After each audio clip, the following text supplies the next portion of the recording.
Mas mapapabilis pa ang immigration process sa mga papasok na bansa dahil pati ang customs declaration ng mga taxable goods magiging online na rin. May unang balita, si Dano Tingkungko.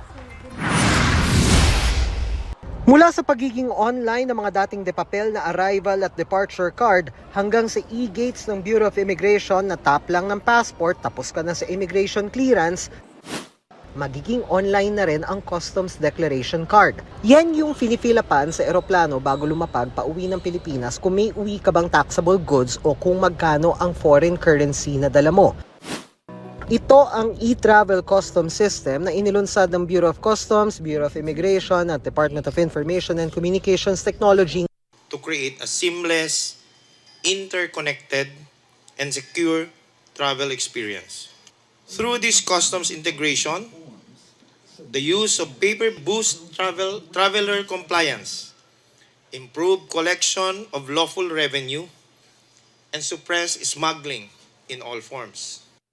With e-travel, we have not only sped up the immigration clearance process, but we have also ensured interoperability among our agencies. With e-travel, arriving and departing passengers and crew members may now simply fill out the electronic customs baggage declaration.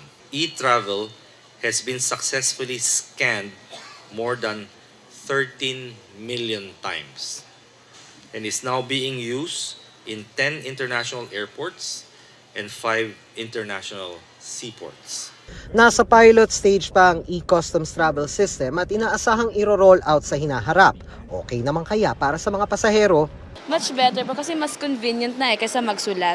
Mas madali yung online. Gusto ko po yun kasi mapapabilis na lahat. Ito ang unang balita, Dano Tingkungko para sa GMA Integrated News. Mga kapuso, para una ka sa mga balita, mag-subscribe sa GMA Integrated News sa YouTube.